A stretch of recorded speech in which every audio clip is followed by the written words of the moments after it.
국내 프로스포츠 선수 중에 가장 많은 연봉을 받는 선수가 누굴까요? 축구 선수일까요? 아니면 역시 프로리그 중에 가장 많은 사람들이 보는 KBO 선수? KBO의 보도자료에 따르면 야구 선수 평균 연봉이 1억 4,448만 원이라고 해요. 그리고 그중 현재 가장 많이 연봉을 받는 사람이 25억을 받는 롯데 이대호 선수라네요. 그럼 이대호 선수가 가장 연봉을 많이 받는 스포츠 선수일까요? 아니에요.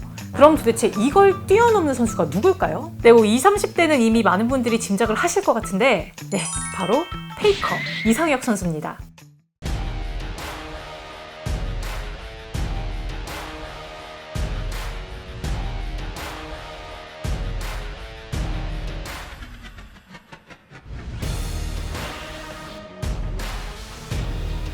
연령대가 좀 높으신 분들은 한 번도 못 들어보셨을 수도 있을 것 같아요. 프로게이머예요. 페이커는 게임에서 쓰는 닉네임이고요. 페이커의 연봉은 사실 계약 조건 때문에 공개되지 않았어요. 아니 그럼 이게 제일 많이 받는지 어떻게 아냐? 하실 수도 있는데 이전부터 페이커의 연봉이 얼마였는지는 꾸준히 화제가 되어왔고 또 많은 사람들이 추측을 했어요.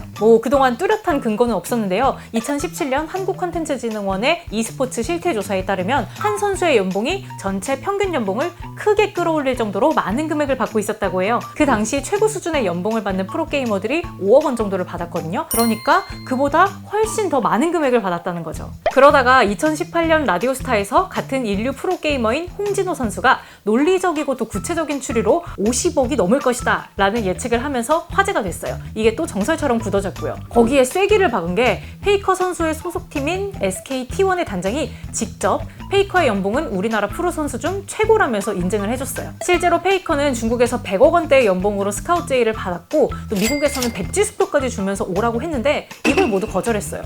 연봉 외에도 페이커가 어느 정도의 선수인지 그 위상을 간단하게 알아보겠습니다.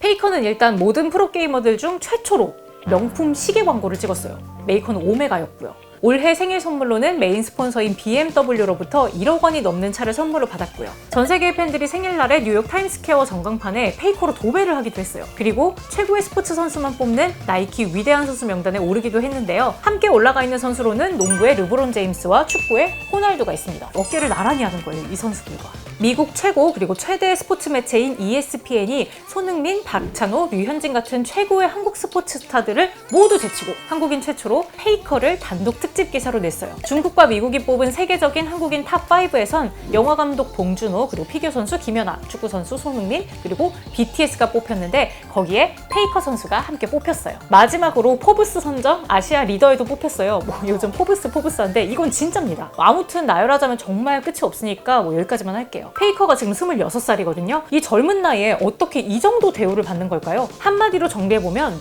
세계관 최강자거든요. 이것만한 말이 없네요. 그리고 대다수의 e스포츠 관계자들도 페이커에 대해서 똑같이 말해요. 그 어떤 e스포츠 플레이어도 페이커만큼의 파급력이나 스타성이 없었어요. 어떻게 이런 파급력과 스타성을 갖게 된 걸까요?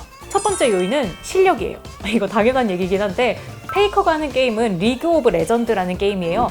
대충 어떤 게임이냐면 5대5 총 10명이서 같이 게임을 해요. 네모난 맵에서 두 팀의 본진이 각각 1시, 7시에 위치해 있고요. 적팀의 본진 건물을 부숴버리면 이기는 방식이에요. 그 와중에 서로 자기네 본진을 지키려고 싸우는 거고요.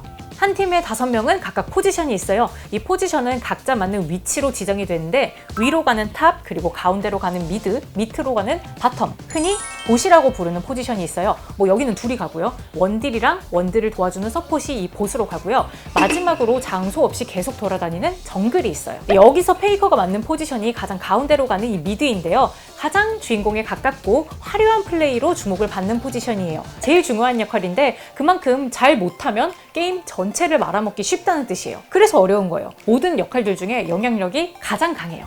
사실 모든 스포츠가 이렇게 위로 갈수록 압도적인 차이가 나긴 힘들잖아요. 1등과 2등의 차이가 정말 한 끗 차이죠. 근데 페이커는 이 전 세계에서 가장 잘하는 사람들이 모여있는 프로리그 안에서도 실력이 독보적이에요. 페이커는 굉장히 공격적으로 플레이를 하는 스타일이에요. 그래서 보다 보면 이건 죽겠는데 싶은데 그거를 해결하고 유유히 살아나와요. 분명 뭔가 맞고 있는데 쟤는 깎이는데 페이커는 안 깎여요. 안 그래도 이게 주목받는 포지션인데 플레이 스타일까지 화려하고 또 재밌게 하는 편이다 보니 세계 최고, 역대 최고라는 평가를 받고 있어요.